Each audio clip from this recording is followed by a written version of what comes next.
Obviously, there is a lot to get to this morning, and we're going to continue with all that full coverage from those states hit by the tornadoes. Yeah, that is right. We begin with the devastation in Kentucky. More than 70 people are dead and over 100 remain missing as recovery efforts continue across the state. Hard-hit communities are still trying to comprehend the level of destruction left behind from the storms. President Biden announced yesterday he will be traveling to Kentucky tomorrow to survey the damage and participate in a briefing with Governor Andy Beshear, who gave an emotional update on the state of recovery yesterday afternoon. We have over 300 guardsmen that are active. They are out in our communities. They're doing everything from going door to door, though in many of these communities we don't have doors anymore. They're going rubble to rubble, searching hopefully for survivors, but otherwise to at least have certainty for families that we can advise them of their loss. We have full team coverage with the latest on the ground across the region. NBC News correspondent Megan Fitzgerald has the latest on the Amazon warehouse that collapsed in Illinois.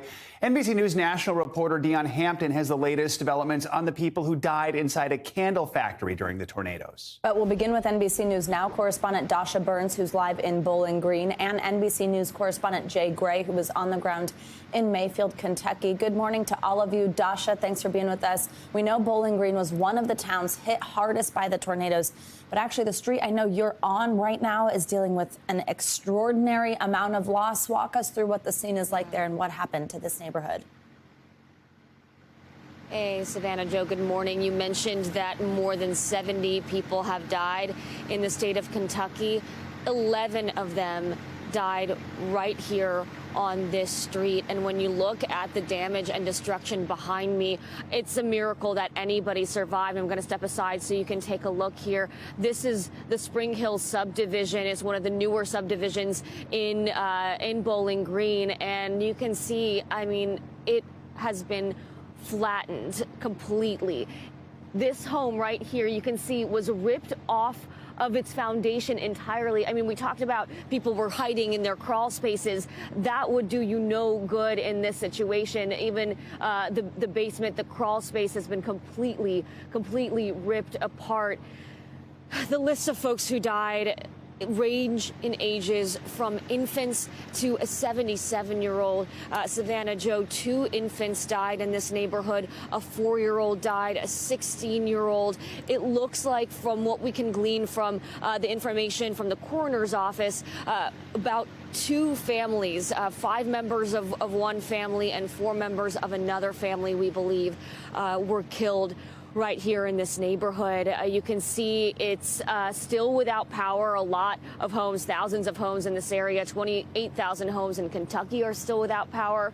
The only reason we have some light this morning is because there are floodlights that have been set up. They're running on generators right now, and you can just see this destruction. I'll tell you guys, we drove by here last night, and the first time I saw this, looking at this destruction and imagining those moments that families experienced, it is jaw-dropping, it is heartbreaking, and it's impossible to describe what it's like to actually look at this in person, guys.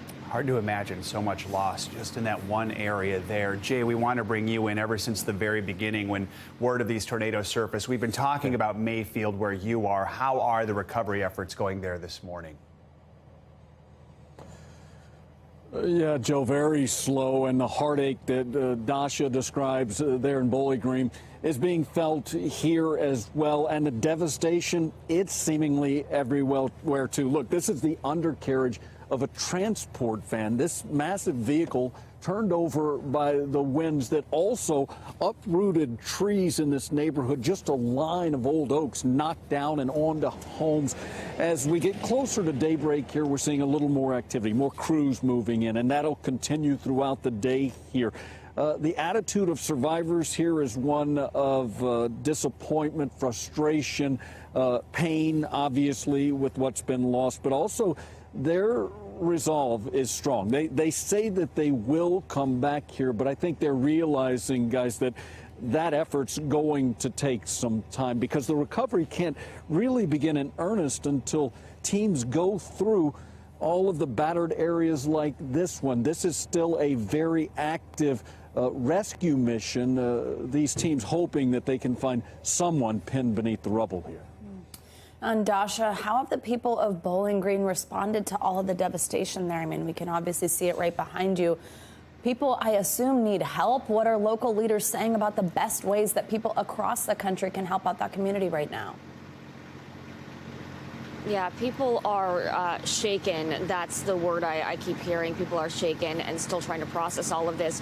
The way that most folks I've met are processing is by helping each other out, helping their neighbors. But they do need more help from all around the country, all around the state. There are so many ways that you can help out. There are many donation options online. You can donate food. You can donate supplies. One thing, though, that I've been hearing that people need, especially right now, temperatures continue to drop to freezing or below overnight. And like I said, a lot of people still don't have power. So blankets, heaters, anything that can help people stay warm. And authorities continue to ask for blood donations. That is extremely needed right now. Find your nearest blood donation location, and that will be a huge help, guys. And Jay, we know President Biden's scheduled to visit Mayfield tomorrow as part of his visit to the state. Very quickly, what type of federal help is on the ground there right now? Yeah, Joe, the National Guard, obviously, but we've also seen FEMA here. We have seen some other federal teams out and helping out with the rescue and recovery effort here. It's help that's going to be needed for a long time. Dasha Burns and Jay Gray, thank you so much. Appreciate it. Now we know at least 8 of the deaths from these tornadoes were workers at a Kentucky candle factory. 5 workers told NBC News that several colleagues had asked to leave before the tornado hit, but they say they were told they would be fired if they did. Now here's a reminder of what the storms did to this factory. On the left on your screen here is what it used to look like. On the right is what is left of the building. NBC News national reporter Dion Hampton broke this story and joins us now. Dion, good morning. So I know you spoke with some of those workers who were there Friday night. What did they tell you about what happened before the tornadoes hit and this desire of some of them to leave? Yeah, appreciate you having me on. So I talked to 5 different workers. This story kind of came out of me going to a shelter where people who had lost all their possessions, their houses, who didn't have water, electricity, they were staying at. I went up there and I started talking to people, and I stumbled upon a guy named Mark Saxton who told me that he was working at the candle factory at the time the tornado was coming. A lot of the workers there were saying anywhere between 15 to 40 workers knew the tornado were coming and were worried and wanted to be able to leave so that they can go home and take shelter there with their loved ones or anywhere else that they thought was safe. But they were told, according to them, by managers there that had they left work as the storm approached, that they would have lost their jobs and that they would not have been welcomed back. And what's the company saying about this? Well, the company is denying the employees' allegations. In fairness, they're saying that, so they have very strange work shifts and work hours there. It seems almost like you can come as you please. So ever since COVID has started, they have an initiative where if you only want to work 2 hours, that's okay. You can come, leave after 2 hours. If you want to work 5 or 6 hours, you can come in for 5 or 6 hours, then you can leave. So they're saying that nobody was actually forced to stay there. But the employees there are countering. They're saying, while that actually may be true, the problem is the managers who were on duty that day, they have overarching authority to get rid of somebody or to fire somebody for any reason that they want to, and that decision will always stand. And Dion, you just mentioned that you found this story by talking with people who were in that factory. These employees, these people you're talking to, I mean, they lost at least 8 of their coworkers, their friends. They've seen their community basically wiped out. Quickly, just tell us, how are they doing this morning? Not good. Most of them have lost everything. I mean, these are people, these are survivors. These are people, one woman who I spoke to, she talked to me 2:30 in the morning yesterday from her hospital bed. You know, while she was inside, and her coworkers were asking to leave, the tiles from the building fell on top of her, and the walls literally imploded and landed on her. She was stuck under a slab of concrete for 6 hours. Wow. Oh, Dion, thank you so much. Incredible reporting. Thank you. In the wake of these tornadoes, the federal government is now investigating the deadly collapse at an Amazon warehouse in Illinois. 6 workers died after the roof of the warehouse collapsed. Now, the Occupational Health and Safety Administration, better known as OSHA, is opening up a probe. That's where we find NBC News correspondent Megan Fitzgerald this morning outside the warehouse in Edwardsville. Megan, good morning. So what is the latest on the investigation? What is OSHA looking to accomplish? Joe, good morning to you. So OSHA is saying that they have launched this investigation. They have 6 months. And what they're going to be doing here is they're going to be looking to make sure that Amazon followed all of their guidelines as it relates to health and safety of employees. During this investigation, they'll be looking at things, for example, like the structural integrity of the building, making sure that everything was up to par.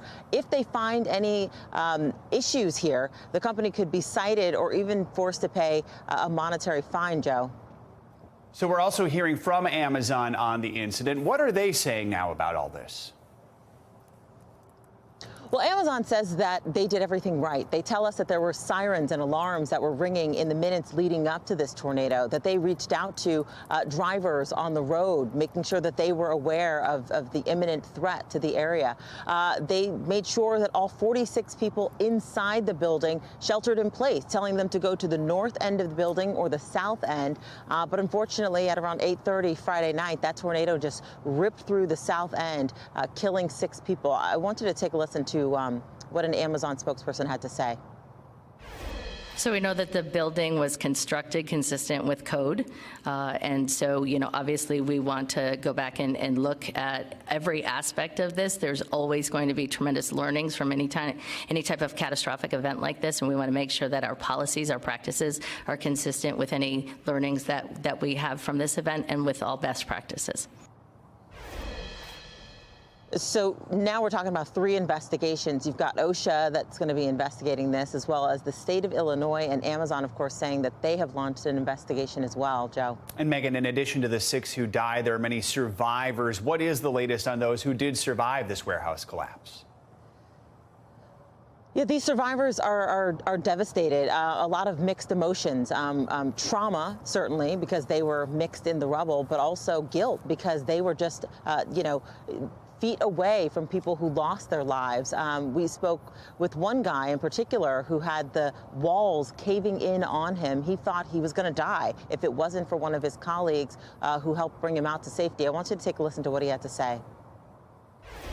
I was concentrating on one thing, and that was breathing, because I was being crushed by that wall. And from the time that it did take, it went from I had a little room to none, and it started to crush my head at the end, and that was scary. I'm still thinking about those people that weren't as lucky as I was and their families, because I just can't imagine what they're going through. I can't. Yeah, so just horrifying accounts of just those quick moments when this tornado passed through. We know that 40 people did survive. One person, though, is still in critical condition this morning, Joe. All right, Megan Fitzgerald in Illinois. Thank you, Megan. One of the communities hit hardest by these tornadoes is Hopkins County in Kentucky. Authorities have confirmed at least 13 deaths there. Yeah, recovery efforts will continue today as survivors grapple with the devastation and how to move forward. Joining us now is Ronnie Noel. He's a magistrate in Hopkins County, Kentucky. Magistrate Noel, good morning. Thank you so much for joining us and for your time today. First of all, just how are you? How's your community doing today? What have the last few days really been like for you? It's been a wild roller coaster ride. We have a lot of things going on. The outpouring of help and support has been tremendous. Matter of fact, we're asking people that are sending donation supplies to pause. Don't stop sending. We are running out of space to store this stuff and distribute it. So in the next few days, we'll have a distribution center set up in Madisonville, which is the county seat for Dawson Springs. And there's been a Facebook page set up. Hopkins County Makes Christmas Happen gift drive. And you can go to that Facebook page today, and it'll show you several ways you can help Hopkins County financially and with supplies and gifts. So that Facebook page is Hopkins County Makes Christmas Happens gift drive. We know that's a challenge a lot of communities face after disasters as the donations pour in almost too quickly sometimes. We also know the American Red Cross telling people blood donations are also important right now if you can do that in the area. Can you walk us through where you were when the tornadoes hit and what happened then? Yes, about 11 o'clock before the storm hit, I was contacted by the Public Works Director here in the county. We went to the county garage and got a piece of equipment and started toward Dawson Springs. We'd already heard of damage, and we arrived in Dawson about midnight, and devastation had already hit there. And we took a end-loader through the streets of Dawson Springs, just clearing a path so people could get to homes. We found a couple that their house had been destroyed, and they were on oxygen, and we were able to clear a path so that the emergency first responders could get to them. And Ken Todd, Public Works Director here in Hopkins County, and myself, we left there about 6 a.m. just after daylight. We knew it was devastating and things looked bad there during the night, but when daylight came, it just heartbreaking. We are thinking of you and grateful for the help you were able to give people as everything was unfolding that night. Magistrate, we'll keep in touch with you and keep in touch with your community and wish you all the best. Stay safe. Thanks for having me, and continue to pray for Hopkins County and Dawson Springs, Arlington, and Morton's Gap. We're still without power in towns that weren't affected by the storm, but hopefully power will be restored to them today. Hopefully. We'll keep you guys in our thoughts and prayers. Thank you so much. Take care. Thank you. We do want to get a check on your morning news now weather. Which means it's time for Bill Cairns to join us. Hi, Bill. Good morning. Hey, good morning, guys. And, we're still adding up the numbers. We're finding out how many tornadoes we had and how strong they were. But, I mean, the overall, the number that just jumped out the most is the number of fatalities. And today we will likely make this the #1 deadliest tornado in Kentucky's history. We have had confirmation that we had 6 EF3s. We haven't had the confirmation yet of how intense the one was that went through Mayfield, that Dawson Springs that the gentleman just mentioned. 75% of that town is gone. We think that could have been at least an EF4. So here's the number: 74 people, fatalities from this tornado. And look at when the other ones happened in Kentucky. Like the record breaker was the late 1800s or the early 1900s. Imagine the technology then. Like the people just probably didn't have much lead time at all. But even, in the modern day era, it's just incredible to have this many fatalities. It's just because this storm was on the ground for so long and it was so powerful. We do think it'll probably end up being at least an EF4 with that extreme damage category, possibly that EF5. So what's happening today? This December, the wild December weather continues. Temperatures today, 25 degrees warmer than normal in the middle of the country. We have a huge windstorm coming from the middle of the country. We're going to have wind gusts and record highs. The fire weather is going to be dangerous. We may even get severe weather in Minnesota as we go into Wednesday night and Thursday. In Minnesota, in the middle of December, that's insane. So tomorrow, record warmth continues, guys, with dozens likely. It's going to be a wild ride, it looks like, through the rest of this December. We may even have a big storm on the East Coast Christmas week, but we'll talk more about that in the days ahead. Santa's not going to like that forecast. All right. I like that forecast. Okay. Ready for some snow. Thanks, Thank you, Bill. Today marks 1 year since the first person in the United States received a dose of an authorized coronavirus vaccine. It was on this day in 2020 that New York City nurse Sandra Lindsay received her first dose of the Pfizer vaccine, a moment that came after she spent months on the front lines of the pandemic. Sandra will join us with her reflections on this day in our next hour. But first, let's take a look at where we are 1 year after the vaccine rollout began. Nearly 61% of all Americans are now fully vaccinated against COVID-19, with kids as young as 5 now eligible for the shot, and millions more people getting a booster dose. But even with progress on the vaccine front, hospitals fear their emergency rooms will still look a lot like they did in December 2020, when cases surged to one of the highest points in the pandemic. Some hospitals are already seeing that. An NBC News count finds a little more than 74% of all hospital beds are now filled up nationwide. With two variants, Delta and Omicron, the number of cases are ticking up, and the holidays could make it even worse. Let's bring in Dr. Bob Lahita. He's a professor at the Hackensack Meridian School of Medicine and the director of the Institute for Autoimmune and Rheumatic Diseases at St. Joseph Health. Dr. Bob, good to have you with us. When you think about that one-year marker I just mentioned, what do you make of where we are right now in the pandemic? Did you expect hospitals would be this concerned about another surge a year into the vaccine rollout?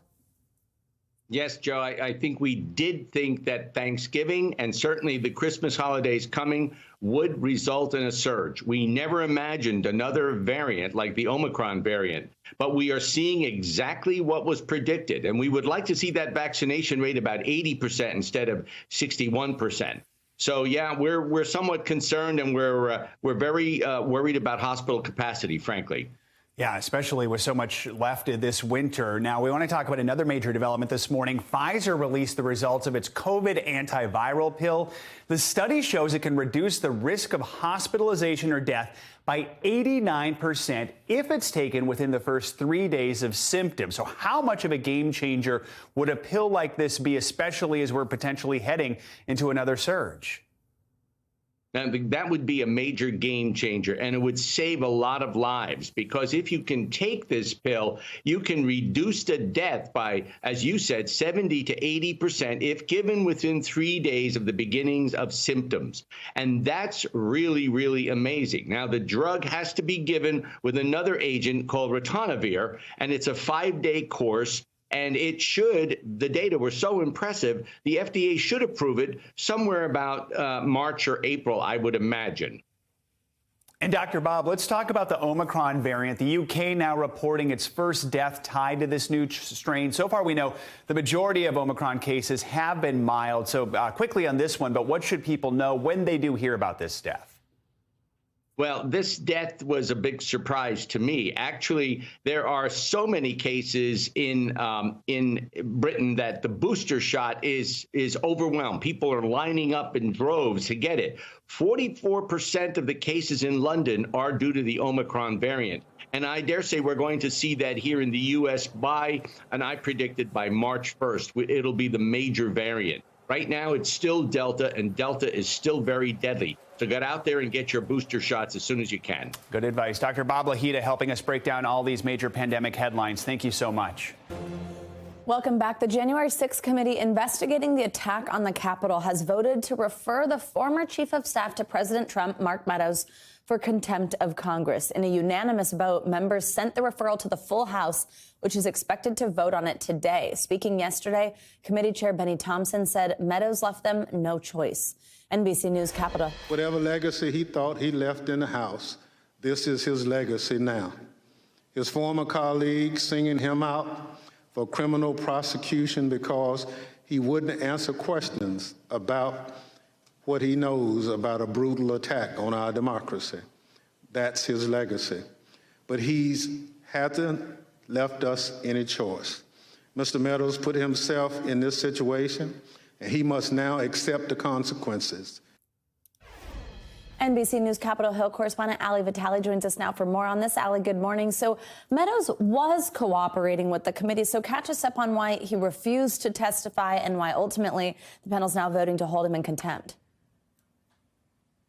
Yeah, Savannah, we know that Meadows had initially said he wasn't going to comply with the subpoena. Then he came back to the table, ultimately giving over thousands of documents, which we ended up hearing about last night, as the committee ultimately held him in contempt, voting to refer that to the House floor, where we expect them to see that vote later today. Really, this is a case where Meadows is both citing executive privilege and then also going after the people investigating him effectively for investigating him too much. So he's trying to toe that line here, and his line has always been that when it comes to executive privilege, this should end up in the courts, and certainly that's where it is ending up. Now, Ali, one of the other big headlines was we heard these dozens of text messages between Meadows, other high-profile individuals, lots of people from Fox News, read out during yesterday's meeting. What did they say, and what exactly do they show? What do they imply? What does it mean? All of these texts, Savannah, show both why it was so important for the committee to hear from Meadows, who was at the center of January 6th as the White House Chief of Staff. But what it also shows is that the White House was very aware, both from members of the press, other people in Congress, lawmakers, that everything that was going on in the Capitol on January 6th was dangerous. Listen to what Liz Cheney said last night at that hearing. Mr. Meadows received numerous text messages which he has produced without any privilege claim, imploring that Mr. Trump take the specific action we all knew his duty required.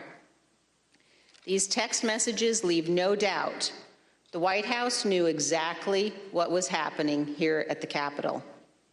Members of Congress, the press, and others wrote to Mark Meadows as the attack was underway. And Savannah, some of the people who were sending those text messages to Mark Meadows, we hadn't previously heard their names before. Many of them were Fox News hosts like Laura Ingraham and Sean Hannity and Brian Kilmeade. Several of those people were people who have regularly provided support to the former president during that time. They were all texting Meadows saying that he needed to condemn this in some way. Now, we've reached out to Fox News and we haven't heard back, but there's one other name here that was really stunning to hear, as Liz Cheney mentioned it last night. One of the president's own sons, Donald Trump Jr., was texting with Meadows, telling Meadows that Trump needed to condemn what was happening at the Capitol and that he needed to give some kind of Oval Office address. Of course, we know that address never happened. Savannah? And Allie, what happens next if the House does vote in favor of holding Meadows in contempt of Congress? What does that mean? Well, look, it's stunning because Meadows is a former member of the House himself, so it's his former colleagues who are now voting to refer him on this criminal contempt charge. But we've seen this play out before with Steve Bannon.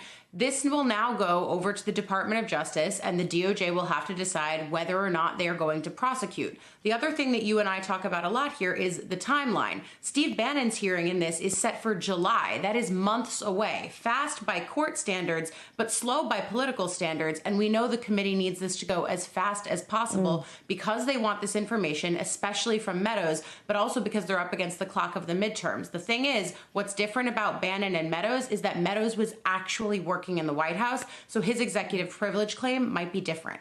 Allie Vitale, as always, thank you so much.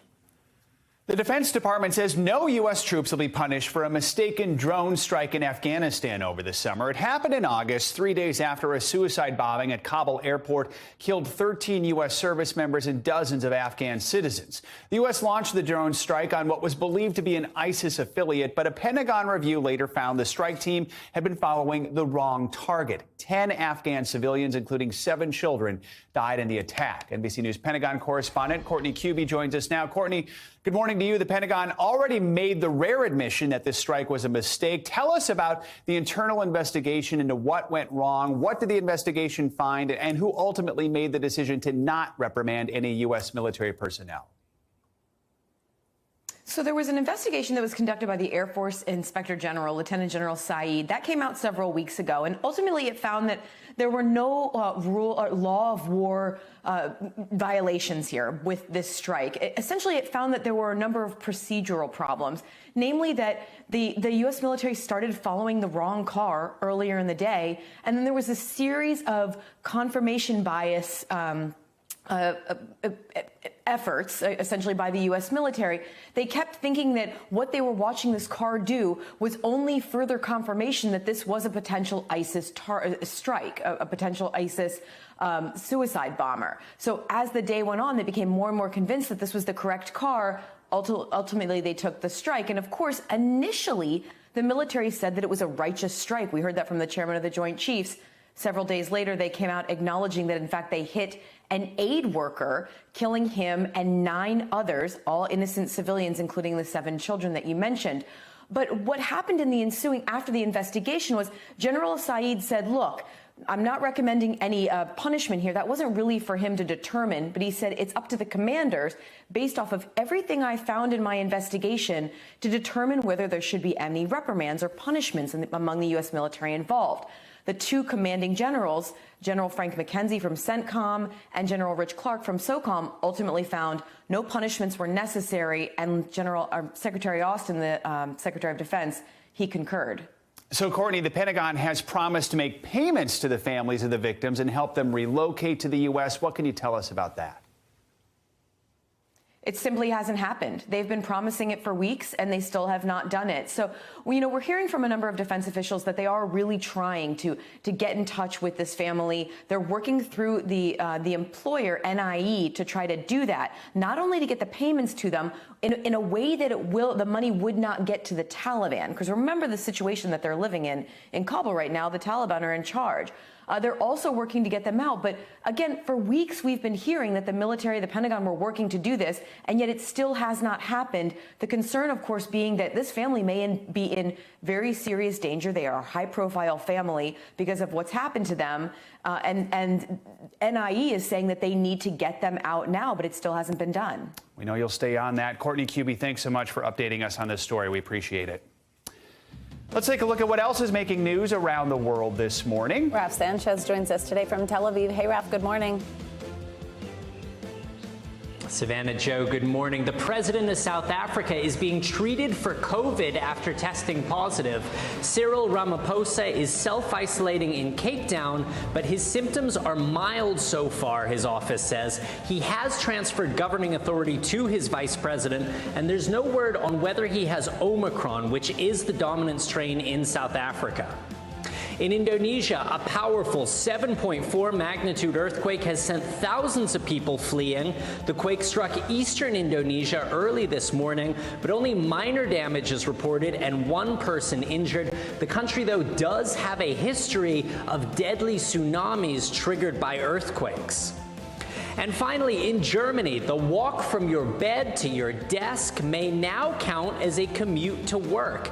That's because of a German court ruling after a man slipped and injured his back while working from home. The court found he was eligible for his employer's insurance coverage because he was technically heading to work. So, guys, we may need to adjust our morning traffic bulletins if this is going to be the new commute. Exactly. Really? We have a major slowdown en route to the bathroom on the way from the office. Yeah, I guess in COVID that actually probably was happening, like the bathroom, exactly. The traffic jam. Stubbing your toe. Definitely. Yeah, there's a lot there. All right, Raf, thanks so much. Over the summer, NFL player Carl Nassib became the NFL's first openly gay active player. Now he's raising awareness and money for a good cause. Nassib, a defensive end for the Las Vegas Raiders, helped design custom rainbow cleats in support of the LGBTQ community. It's part of the league's My Cause, My Cleats fundraiser, where players can design their own cleats for a cause of their choosing. Nassib says he created the rainbow cleats to spotlight the Trevor Project, which is an LGBTQ youth suicide prevention and crisis intervention organization.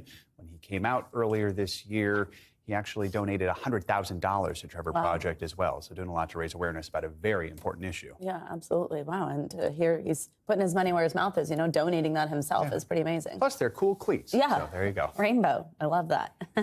All right. All right. Now we have new developments in the Derek Chauvin civil rights trial this morning. Court filings show Chauvin intends to change his plea of not guilty. Chauvin, who was convicted on state charges in April for murdering George Floyd, now faces federal charges for allegedly denying Floyd his civil rights. NBC News legal analyst Danny Ceballos joins us now here on set. Danny, good morning. So first, just tell us, what do we know about this new plea? How does it change things? What's it going to mean? We know that he's changing it. And beyond that, we don't know a whole lot more. But typically when this happens, it could be for a number of reasons. Sometimes the defendant has reached a plea deal with prosecutors. There's no real indication that that's what's going on here, but it's possible. Sometimes the defendant just doesn't have the will to fight anymore, or the money, because it's expensive to defend all of these cases.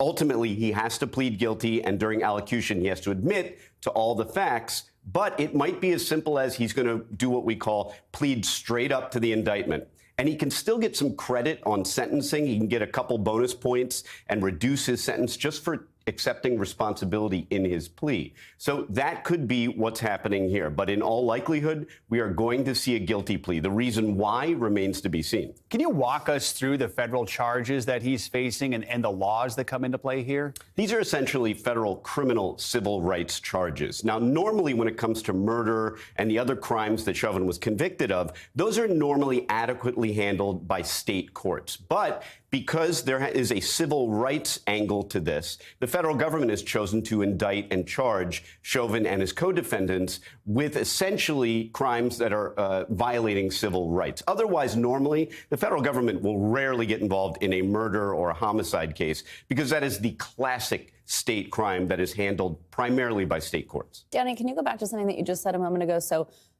there's a difference between, there's a way to accept responsibility, something you said straight up, that's not the same as pleading guilty?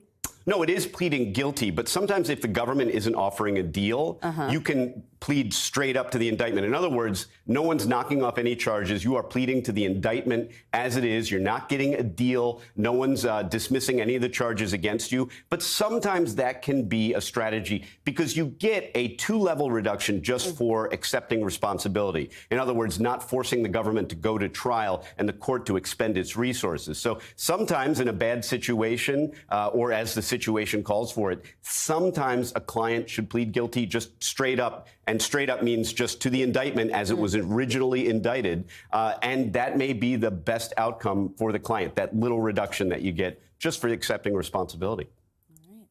Danny Ceballos, what would we do without you? Thank you so much. There's a lot we still are waiting We'd be confused. Yeah, exactly. Thanks, Danny. Thanks, Dan. Now it's time for your weekly check-in, where we take a look at some of the biggest mental health headlines and how they may be impacting your daily life. Let's bring in Dr. George James, a licensed marriage and family therapist at Counsel for Relationships, probably someone you recognize here from the show. Dr. George James, good morning. Thanks for being with us. So let's start with post-traumatic stress disorder, PTSD. Now, we've been following the tornadoes in the South and the devastation left behind. How can survivors recover from an event like this, and are they at risk for PTSD, especially when you think about what they saw, what they went through, how they might have been scared? How do you think they begin processing some of that trauma? Good morning. And yes, you know, with the tornadoes and incidents like this, it's like it does cause a lot of trauma. And one of the things is that, you know, trauma is actually bigger than we actually realize. It's not just war. It's not just even when we talk about 9/11. It's situations like this, tornado, losing your home, sexual assault, other things like this. So some of the things that people can do is make sure that they have someone that they can talk to. And that for some people, they can have intrusive dreams or really difficult moments where their trauma could lead to what we start to talk about PTSD. Not everybody who has experienced trauma has PTSD, but if you have PTSD, you have experienced trauma. So some of this is to be able to acknowledge it, to be able to get the resources and help that you need, and to really go and talk to someone and know that it's going to be a journey. It's not going to be overnight. And especially if you've lost a home or a loved one, it's going to take some time to deal with the grief and the loss to be able to get to a better place. Dr. James, let's talk about TikTok, where another concerning trend is taking over the app. It's called body checking, where users check the size of the bodies and compare them to others. This isn't the first time we've covered body image trends on social media. Why do trends like this continue to pop up on apps like TikTok, and what can people do to protect themselves from the damage this may cause? Yeah, you know, body image struggles or disordered eating is actually much bigger than we realize. We don't talk about it a lot, and sometimes we don't even recognize that someone could be struggling until they're at a really bad or extreme place. And social media has its great qualities, but as we see, sometimes it can influence or even trigger some of these negative things. And just a few weeks ago, you know, here on the show, we talked about Jonah Hill and how he talked about his body image experiences. And when people think they're saying something good or even bad, it still affects a person. And so when people have to see these things, they could be triggered, they could be impacted, and it could lead to furthering their challenge with disordered eating. So it's really important that you pay attention to those around you, how they're taking care of their bodies or how they might be interacting with food, and hopefully give them the help and support that they need so that it doesn't get to a worse place. Finally, let's do sort of a good one, a fun one for dog owners. A new study suggests taking a walk with your dog is better for your mental health than just taking a stroll by yourself. Why does a simple walk with your dog have this effect, and how can people without dogs find a similar boost from their walks? Yeah, you know, this is linked to something I say to my clients all the time. When we're talking about anxiety and depression, there's 3 things I encourage. There's talk therapy, there's physical activity, and maybe talking to a psychiatrist for medication. So that physical activity is what we get here. It is consistent. You're going to go out maybe 1 or 2 times a day with your dog. And the thing about it is that regardless of the weather, you're going to do it. It's not going to stop you. And it's going to help to release those endorphins that help to really combat anxiety and depression. We hear things like serotonin and dopamine. That's what you're fighting against when you do this. The other part about this that was really interesting in the study is that sometimes people actually lower their stress because they know that they're doing it for their dog. So there's something about generosity and doing something for other people and having that mindset that can reduce your stress and make you feel better. Love that. I don't have a dog, but when I go for a walk, I smile when I see dogs. So that helps. And I have a dog who isn't great on walks. So this didn't really help either of us. I'm fine. All right. Go for a walk. Exactly. All right. Dr. George James, as always, thank you so much. Appreciate it. Thank you. All right. It's time for our CNBC Money Minute, the biggest financial headlines of the day and why they matter to you. Silvana Henao is with us. Silvana, good morning. Hey guys, good morning. So the same day he was named Time Magazine's Person of the Year, a new filing shows Elon Musk sold another 934,000 shares of Tesla, worth a little more than $900 million. Musk still has millions of stock options he needs to exercise by next summer. This latest sale comes as Tesla's market cap fell below $1 trillion yesterday. The stock is now in a bear market, or down more than 20% from its recent high. Meanwhile, Amazon may soon compete more directly with Instacart. The information reports the company has been testing a product called Amazon Fresh Marketplace in the UK over the past year. This product allows Prime members to order groceries from major supermarket chains with same-day delivery by Amazon's Flex drivers. The company reportedly plans to bring the service to the U.S. and most of Europe next year. And MGM Resorts is selling the Mirage Casino and Resort on the Las Vegas Strip to Hard Rock for about $1 billion. Hard Rock plans to build a guitar-shaped hotel on the site. It's not clear whether the Mirage's iconic volcano fountain and Polynesian theme will remain. Former casino mogul Steve Wynn opened the casino in 1989, and MGM bought the property back in 2000. Guys, back to you. I was going to ask, what about the volcano? Right? Yeah. I'm sure somebody will use it. We'll see. We'll see. All right, Silvana, thank you so much. We're back with the story of a family in Colorado who is encouraging their kids to express their gender identity more freely at an early age. It's called gender neutral or gender creative parenting. Here's NBC News Now anchor Hallie Jackson with more. When Grayson and Ronan Els were born, Mom Styler hoped to raise them in a gender-neutral way, but found out fast that's not easy. It's always hard because everyone else around you really wants to get in that engendered box, and so you end up with a lot of pink things when you have a girl. You end up with a lot of blue things when you have a boy. A lot of that was trying to kind of fight against it because I really wanted them to just be their own people, whatever that looked like. Did you feel that growing up? It definitely took a lot of pressure off to be able to kind of just be who I wanted and not have to present myself in a certain way. Grayson, now 15, used to identify as she, her, but now prefers they, them pronouns. So does Ronan, who's 10 and came out as non-binary 3 years ago. It was good because all of my teachers helped me out and stuff, and anytime one of my classmates would be like, because my teacher would go because they, and it was just pretty nice to know that I had some people after me, including my parents. Their school, supportive, but their more conservative community outside Denver still adjusting. We definitely feel the judgment. At the doctor's office the other day, I had a gentleman follow me into the women's restroom because I suspect that he thought that I was transgendered and was not a fan of me being in the restroom at the same time as his wife. What was your favorite part of school today?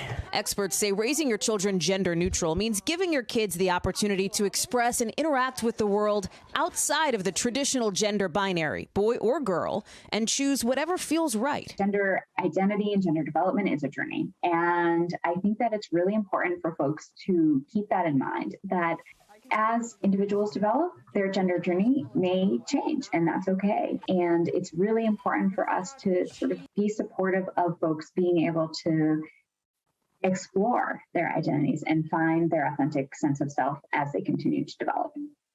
On social media, there are dozens of Facebook pages and Instagram accounts to help parents figure it out. One group went from having a few hundred members just 3 years ago to more than 1,300 now. And on TikTok, hashtag Gender Creative Parenting has more than 16 million views. More states are offering the option to indicate whether someone is non-binary, intersex, or transgender on government documents like driver's licenses and passports. But even now, it's still not always easy. It's a constant emotional labor to get people to identify and respect who you are as a human being, and that takes a lot of effort. Well, do you ever think about what it would have been like for you and for yourselves if you had been raised in an environment where it was okay to be gender nonconforming? It would have been a lot easier. I knew I was a boy when I was 6 years old. I knew I was different. Like, I've learned a lot along the way. And I'm happy where I am. And for families like the L's, building a support system can be huge. I will hold respect for you and exist alongside you. You can hold respect for me and exist alongside me. With their neighbors, their educators, and of course, with each other. If like somebody's mean to me in school, I always like talk about it with my sister, and then my sister says I'll beat a kid up. And very protected. It's just nice to know that somebody has your back. I cry. You're so cute. I love you. Jax, I can tell this is emotional for you. Yeah, sorry. It's okay. Tell me why you're feeling this emotion. I don't know. I didn't grow up with the support ever. I never had this, and to see it in an actual family and to know that it is out there. And like, I love these kids. Like, they're not biologically, they're not mine and everything, but like being a step parent, like I love them like they were mine. And to see that there are parents out there that will support their kids 100%. It's good to know.